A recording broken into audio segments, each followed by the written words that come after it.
घरोघरी मातीच्या चुली या मालिकेच्या 23 जूनच्या जबरदस्त भागामध्ये फायनली ऋषिकेश आणि जानकी यांनी खूप मोठा आता सत्याचा शोध लावत आता इकडे लता ही पार्वती नाही आहे हे सत्य शोधलंय आणि त्यात सगळ्यांच्या समोर लताला कसं एक्सपोज केलंय, ऐश्वर्याचं कारस्थान कसं फोडलंय, सगळं सगळं पाहू.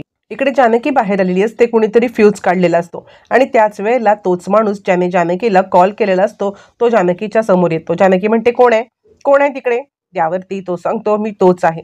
तुला जर का पार्वतीचं सत्य जाणून घ्यायचं असेल तर मला पैसे दे. यावरती मग आता इकडे जानकी सांगायला लागते, तुझं तोंड बंद कर, एक गोष्ट लक्षात ठेव, या सगळ्यामध्ये आता खोटारडा आहेस तू. यावरती तो म्हणतो, मी तुला एक पुरावा देऊ शकतो. एक काम करायचं आहे की या सगळ्यामध्ये त्या पार्वतीचं नाव पार्वती नाहीये, लता आहे. ही गोष्ट जर का तुला पटली तर तू मला पैसे दे आणि बाकी सगळं सत्य जाणून घेण्यासाठी ये, मी तुला सगळे सगळे पुरावे देईन. असं म्हटल्यावरती मग आता जानकी त्याच्या मागे धावते, पण तोपर्यंत तो तिकडून निघून जातो. जानकी त्याचा हात पकडते, पण त्याचपर्यंत तो जानकीचा हात सोडून निघून जातो. जानकी धडपडते, त्यानंतर ती गुलाबला हाक मारते. त्याच वेळेला ती आता फ्यूज सुद्धा शोधायला लागते.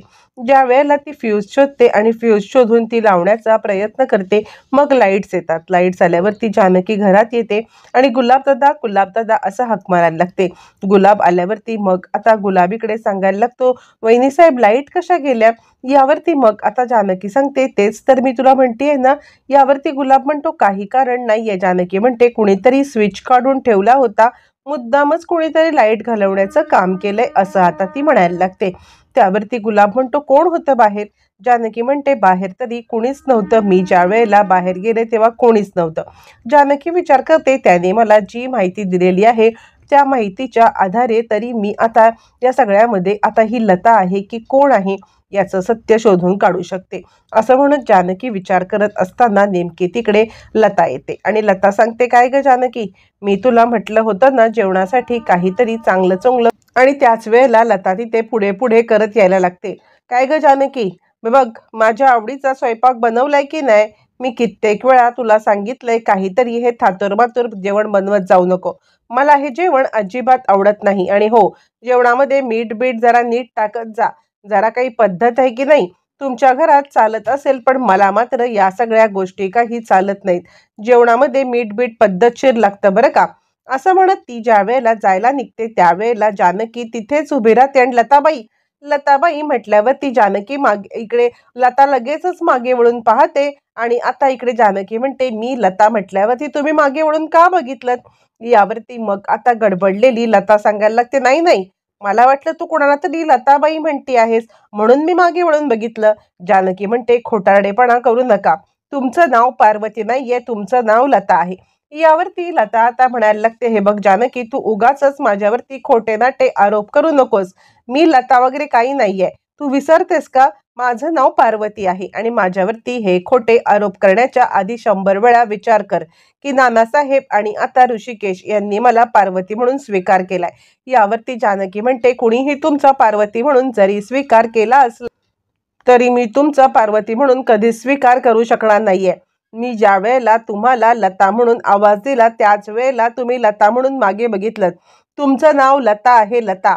यावरती पार्वती आता इकडे म्हणजेच लता चिडण्याची ऍक्टिंग करते. तिच्याकडे दुसरं काहीच नसतं. तिला या सगळ्यामध्ये आता पूर्णपणे अडकल्याचं फिलिंग येतं, कारण आता इकडे आड आणि तिकडे वीर. लता एक्सेप्ट करावं तरीही जानकी डोक्यावर बसणार नाही, एक्सेप्ट करावं तरी सुद्धा ही आपल्याला आता काहीतरी अडकवणार आणि ती सांगायला लागते, मी पार्वतीच आहे. तुला कितीही काही बोलायचं ते बोल, पण तुझ्यावरती कोणीही विश्वास ठेवणार नाहीये. असं म्हणत मग मात्र ती आता आपल्या रूम मध्ये निघून जाते. पण जानकी पण ठाम आपल्या मतावरती असते, काहीही झालं तरी ही लताला मी सिद्ध करून राहणार. तोपर्यंत मग आता ऋषिकेश घरी येतो. ऋषिकेश घरी आल्यावर ती जानकी ऋषिकेशकडे येते, ऋषिकेश तुम्ही कुठे गेला होतात? मी तुम्हाला किती फोन करत होते, तुम्ही माझे फोन सुद्धा नाही उचललेत. यावरती ऋषिकेश म्हणतो, जानकी अगं असं काय करतेस, मी देवळात गेलो होतो. त्यावरती जानकी म्हणते, तुम्ही देवळात जरी गेला असला तरी सुद्धा माझा एक कॉल तुम्हाला उचलता येत नाहीये का? यावरती मग आता इकडे सांगायला लागतो ऋषिकेश, अगं इतकं काय अर्जंट होतं? त्यावरती जानकी सांगायला लागते, मी तुम्हाला खूप महत्वाची काहीतरी माहिती सांगणार आहे. यावरती ऋषिकेश म्हणतो, माहिती? कसली माहिती? त्यावरती जानकी इत्यंभूत माहिती सांगायला लागते आणि जानकी सांगायला लागते की अहो, एक माणूस आला होता. आणि तो माणूस मला आता या पार्वतीबद्दलची माहिती सांगत होता. त्यावरती ऋषिकेश म्हणतो, पार्वतीबद्दलची माहिती? काय पार्वती आईंच्या बद्दलची माहिती आहे? यावरती मग आता जानकी सांगायला लागते की मला ना सकाळी एक निनावी कॉल आला होता आणि हा निनावी कॉल आता जिथून मला आला होता तिथूनच या सगळ्यामध्ये आता इकडे मला मला ना त्याने सांगितलं की पार्वती ही पार्वती नाहीये, तर ती थोतांड आहे. आणि म्हणून म्हणून त्याने मला सांगितलं की मी तुम्हाला तिचं सत्य सांगेन. आणि म्हणून मी तिच्यावरती ऑब्झर्व करत होते की त्या काय करतायत, कसं वागतायत. आणि त्याच वेळेला लाईट्स गेल्या. लाईट्स गेल्यावरती मी बाहेर गेले होते. बाहेर गेले तेव्हा तिथे तो माणूस मला भेटला. लाईटचं फ्यूज उडालेलं होतं आणि फ्यूज उडाल्यामुळे आता इकडे लाईट्सला या सगळ्यामध्ये मी नीट करायला गेले होते. त्यावेळेला तो माणूस तिकडे आला आणि तो माणूस तिकडे आला आणि तो मला सांगायला लागला की मी तुम्हाला पार्वती आईचं सत्य सांगतो, ती पार्वती नाहीये, ती लता आहे. यावरती जानकी म्हणते, काय पुरावा काय? त्यावरती तो मला पुरावा सुद्धा देणार आहे, पण आत्ता नाही, असं त्याने मला सांगितलं. मी त्याला पकडण्याचा सुद्धा आता खूप प्रयत्न केला, पण या सगळ्यामध्ये त्याला काही मी पकडू शकले नाही. तो तिकडून निघून गेला. यावरती ऋषिकेश म्हणतो, काय म्हणजे ही पार्वती लता आहे? यावरती जानकी सांगते, हो, ती पार्वती लता आहे. यावरती ऋषिकेश म्हणतो, आणि तू त्याच्यावरती विश्वास ठेवलास? कोणीही ऐऱ्या गैऱ्यांनी येऊन आता काहीही सांगावं आणि तू त्याच्यावरती विश्वास ठेवणार? यावरती आता इकडे ऋषिकेश म्हणतो, त्याने तुला ही माहिती देण्यासाठी काय मागितलं? म्हणजे काही झालं तरी सुद्धा फुकटची माहिती तर तो तुला देणार नाहीच ना, काहीतरी बोलला असेलच ना. यावरती जानकी म्हणते, हो, त्याने या सगळ्यासाठी माझ्याकडे 1,00,000 रुपये मागितले. यावरती ऋषिकेश म्हणतो, बघितलंस, तेच सांगण्याचा मी तुला प्रयत्न करतो आहे की कोणाला तरी समजलं असेल की आपल्या घरामध्ये ह्या अशा कुरघोडी चालल्यात, आपल्या घरामध्ये हे अशा पद्धतीचे प्रकार चाललेत आणि कोणाला तरी हे समजल्यामुळे त्यांनी आता आपल्या या गोष्टींचा फायदा घ्यायचं ठरवलं आणि तू साधी भोळी आहेस, तुला टार्गेट केलं. तुला टार्गेट करून आता 1,00,000 रुपये सुद्धा मागितले. मग जर त्यांनी निर्मळपणे माहिती दिली असती तर ठीक होतं, पण 1,00,000 रुपये मागण्याची काय गरज होती? म्हणजेच या सगळ्यामध्ये त्याला आता सत्य समजलंय ना, आणि म्हणूनच त्याने आपल्या या सिच्युएशनचा फायदा घ्यायचं ठरवलंय. मग असं असताना तू या सगळ्यामध्ये आता त्याच्या बोलण्याला बळी पडलीस, असं म्हटल्यावरती मग आता जानकी सांगायला लागते, नाही, मी त्यांच्या बोलण्याला बळी नाही पडले, माझ्याकडे पुरावा आहे. यावरती ऋषिकेश म्हणतो, अजून कसला पुरावा?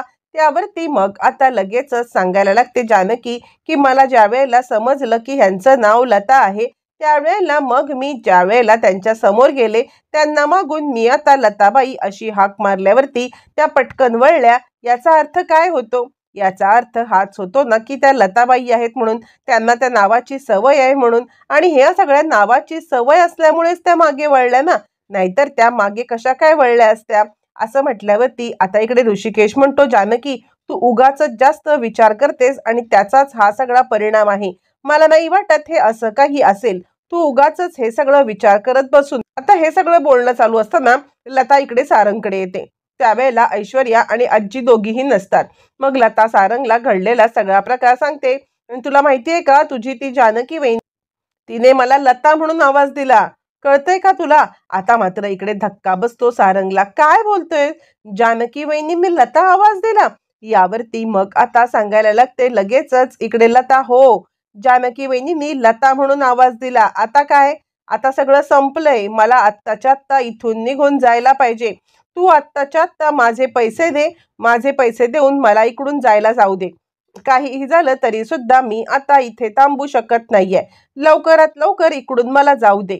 असं म्हणत मग मात्र आता इकडे ती लगेचच जायला निघते आणि त्याच वेळेला आता इकडे सारंग सांगायला लागतो, हे बघा, तुम्ही उगाचच आता इकडून जाण्याची घाई करताय. समजतंय का तुम्हाला? हे सगळं जे काही चाललंय ना, ते तुम्हाला अडकवण्यासाठी चाललंय. जानकी वहिनीची ताकद आता हळूहळू कमी होत चालले. ऐश्वर्याची ताकद आता हळूहळू वाढत चाललेली आहे आणि त्यामुळे तुम्ही आता ऐश्वर्यावरती विश्वास ठेवा. ऐश्वर्या तुम्हाला कोणत्याही प्रकारे त्रास होऊ देणार नाही. मुळातच तुम्ही लताबाई म्हटल्यावरती वळून का पाहिलं? यावरती लता म्हणते, वेड लागले का तुला? तुला कोणी सारंग म्हणून म्हटलं तर तू सारंग म्हणून आवाज नाही का देणार? यावरती सारंग म्हणतो, हो, ते पण बरोबर आहे, पण आत्ता तरी तुम्ही इथून जाऊ नका, थांबा. ऐश्वर्या काय बोलते ते बघा. असं घाईघाईत जर निघून गेलात तर आपला प्लॅन फ्लॉप होईल आणि तुम्हाला पैसे पण हवेतच ना. लता म्हणते, अरे, मी इथे पैसे घ्यायला जर का थांबले ना तर खूप मोठी आता इकडे गडबड होईल. ती जानकी पोलिसांना बोलवेल आणि मला पोलिसात देईल. आणि आता असं म्हटल्यावरती इकडे आता सारंग म्हणतो, थांबा, तुम्ही अशी घाई करू नका, ऐश्वर्याला येऊ दे, आपण ऐश्वर्यासोबत बोलू आणि त्यानंतर काय ठरवायचं ठरवू. असं म्हणत तो आता गप्प करत लताला काहीतरी करून थांबवण्याचा प्रयत्न करत असतो, जेणेकरून लता आता हे घर सोडून जाणार नाही आणि किमान पक्षी ऐश्वर्या काहीतरी ॲक्शन घेईपर्यंत लताला थोपवता येईल. आता तोपर्यंत लता थांबते खरी, पण तिच्या डोक्यात एकच विचार असतो की या सगळ्यामध्ये काय करायचंय. ह्या ऐश्वर्याने आपल्याला अडकवून ठेवलेलं आहे आणि या सगळ्यामध्ये आपण आता अडकलोय, ना पैसे ना काही, त्यात ही जानकी. तोपर्यंत सारंग तिला म्हणतो, आमची जानकी वहिनी फक्त धमक्या देते, ती बाकी काही करत नाही. काही झालं तरी सुद्धा ती या सगळ्यामध्ये आता धमक्या देते फक्त आणि काही करणार नाहीये. ऐश्वर्याचं बघितलं ना, त्या किती हुशार आहेत, त्या धमक्या बिमक्या देत नाहीत, डायरेक्ट ॲक्शन घेतात. त्या तुमच्याबद्दल आता ॲक्शन घेतील, तोपर्यंत तुम्हाला धीर द्यायचा आहे. आणि नानासाहेब आणि ऋषिकेश दादा यांनी तर तुम्हाला पार्वती म्हणून आता स्वीकार केलाय ना, असं म्हटल्यावरती आता तुम्ही तोपर्यंत जाऊ तरी नका, थांबा जरा, ते दोघं काय म्हणतात ते बघूया. ते आपल्या बाजूने आहेत की नाही नानासाहेब आणि आता ऋषिकेश दादा, जर का आपल्या बाजूनी आहे तर या सगळ्यामध्ये तुम्हाला कुठेही जायची गरज नाहीये. असं म्हणत सारंग आता आपल्या परीने लताला थांबवण्याचा प्रयत्न करत असतो.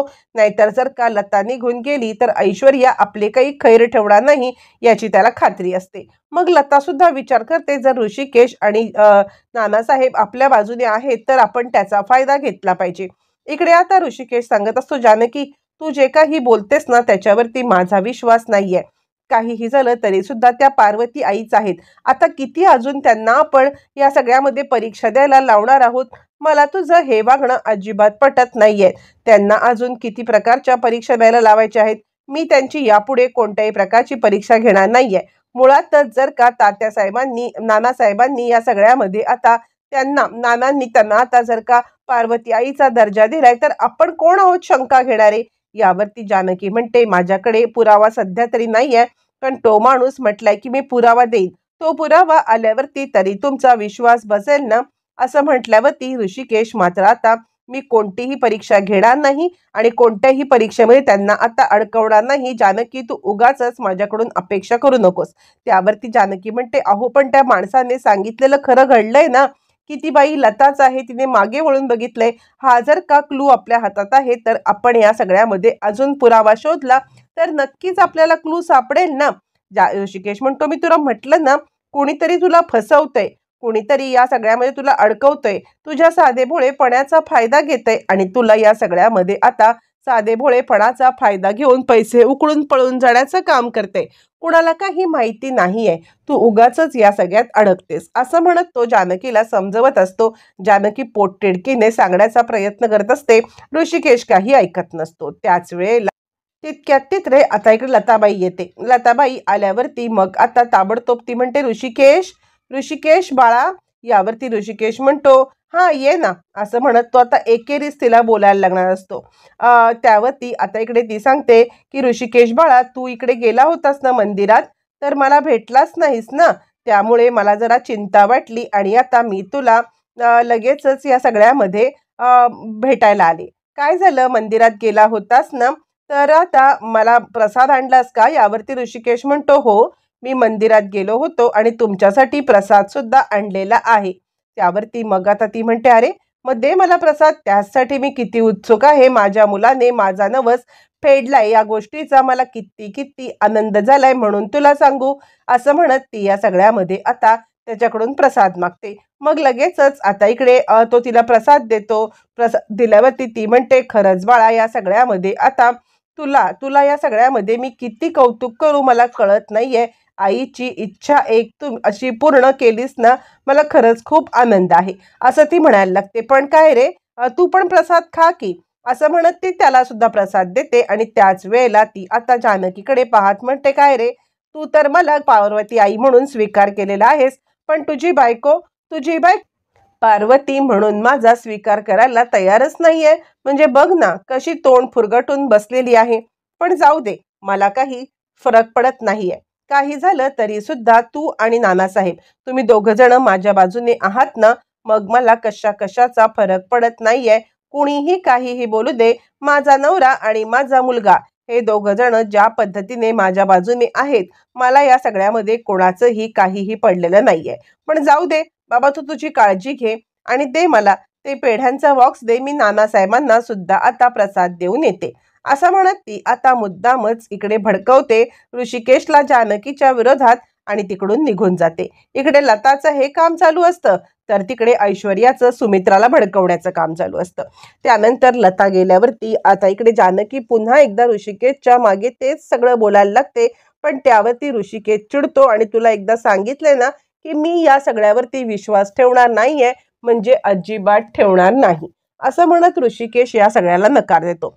तोपर्यंत ऐश्वर्या इकडे आता सुमित्राकडे येते आणि सुमित्राई यावरती आता सुमित्रा भाऊक होते आणि तूच या घरामध्ये मला शोधत इथपर्यंत आलीस, खरंच खरंच मी एकटी पडले, कोणी नाहीये माझ्या बाजूने.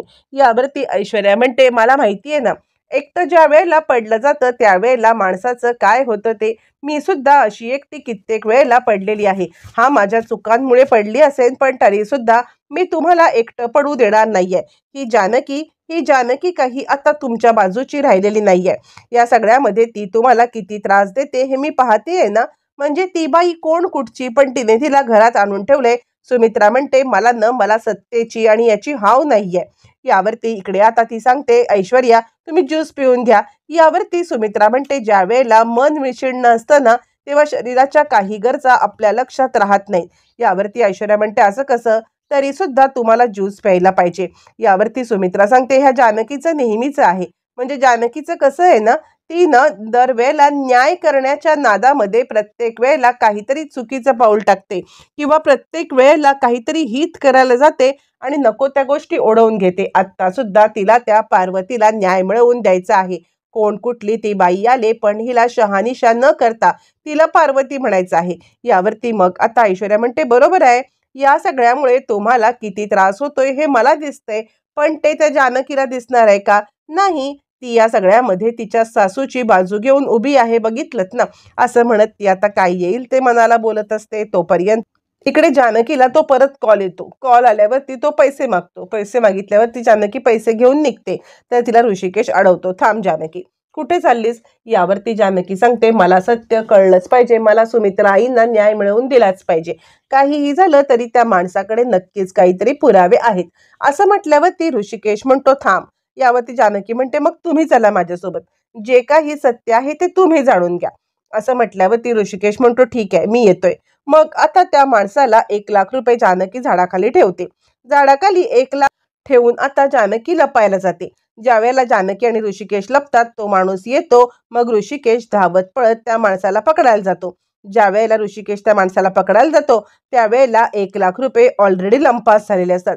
1,00,000 रुपये लंपास झाल्यावरती इकडे आता ऋषिकेश चिडतो आणि जानकी तुला मी म्हटलं होतं ना कुणीतरी तुला फसवते. ऋषिकेशला जानकी म्हणते नाही ऋषिकेश, त्याने जी काही माहिती सांगितली. ऋषिकेश म्हणतो बाद झालं, 1,00,000 रुपये अक्कलखाती केलेत, आता मला तुझं काही ऐकायचं नाही. असं म्हणत त्याने जानकीला फटकारलेलं असतं. आता या सगळ्यामध्ये त्या माणसं ऐश्वर्याचं आहे का, 1,00,000 मिळवण्यासाठी ऐश्वर्याने ही नाटकं केलेली आहेत का, हे मात्र येणाऱ्या भागातच कळणार आहे.